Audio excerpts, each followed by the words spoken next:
Hello everyone, and welcome to Daily Football News. Please subscribe for more updates.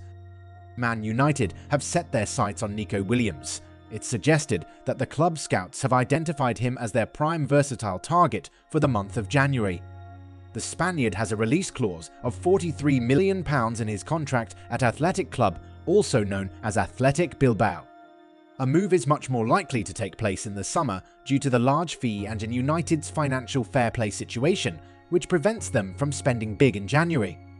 Antony's £82 million move to Man United has been a disaster, highlighted by the fact that the Brazilian has failed to even register a goal contribution in 21 appearances for the Red Devils this season.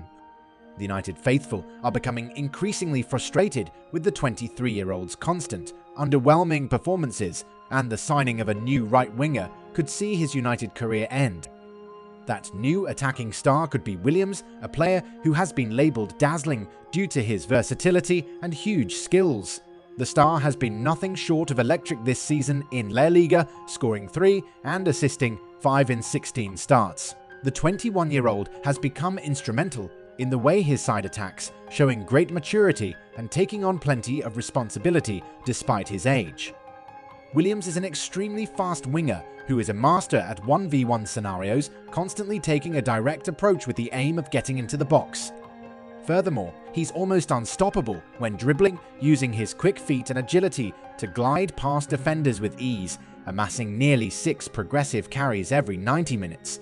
Impressively, he has the joint most successful dribbles in La Liga this season. On the other hand, Antony often decides to lay the ball off due to his lack of acceleration and power, making him easy to play against. Instead, Williams can progress the play via his ball carrying, and he is a true creative spark. Unlike the Brazilian, he is two-footed and unpredictable, which allows him to find space to cross the ball into the box. Antony doesn't provide that type of service, which has ultimately starved Rasmus Højlund of chances this season, with the number 21 labelled as a one-trick pony by United legend Paul Scholes. It is clear that Williams would be a huge upgrade on Antony, and United must do all they can to acquire his signature, with Ten Hag and his side in dire need of some more creativity in the side if they are to turn the ship around. Man United have already sent scouts to watch him and also talked to his representative for a possible move, so there's a huge possibility that United can sign him. Given the fact that he is still young and there's still room for improvement, signing him for just £43 million could be a good move. What do you think about that, guys? What do you think about this move, guys? Let us know in the comment section below. Please don't forget to like, comment, share and subscribe to my YouTube channel for more Manchester United news and updates. Thanks for watching.